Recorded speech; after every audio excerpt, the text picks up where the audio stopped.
There's something in the American psyche, there's something in the psyche of people that somehow makes it okay for us to attack and verbally abuse Asian Americans.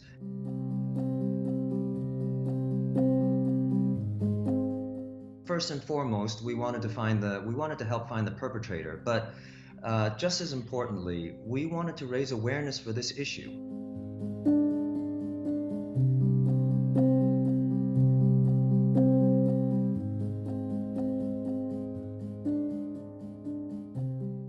I got so upset and I was very emotional. And a friend of mine, Daniel Wu, who also is very passionate about this issue, we connected, and I just said we have to do something more than just tweet about it and speak about it. This has been going on for too long, and enough is enough.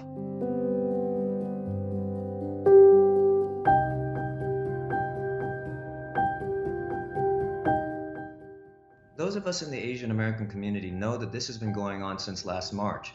It shows up almost daily in our news feeds, and yet, despite our pleas, nothing has really been done, and no one has really amplified this issue.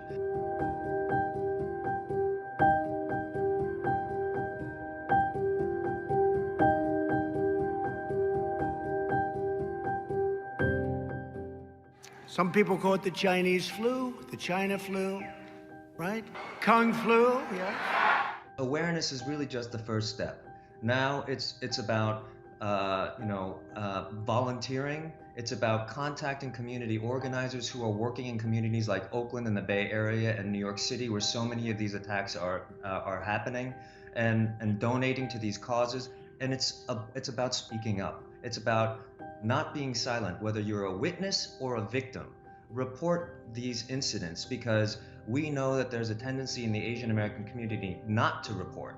And these figures that we're citing now as a result are not accurate. They're actually very underreported. So we need to know the scope and the breadth of this problem.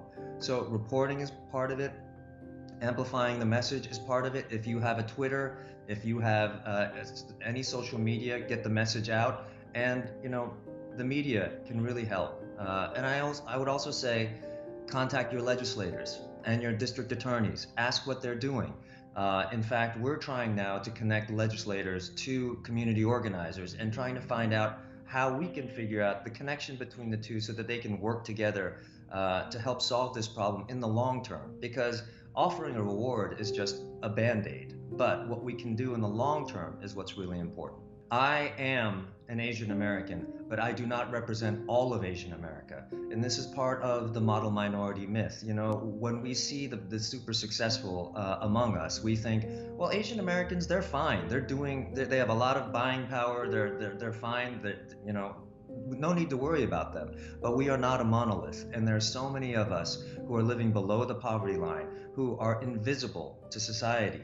And that's part of the problem. There's something in the American psyche, there's something in the psyche of people that somehow makes it okay for us to attack and verbally abuse Asian Americans, and especially the most vulnerable of us, the elderly, our children, women. There are reports of attacks on women almost daily, and the verbal abuse that so many of our children are getting in school are all part of the same phenomenon.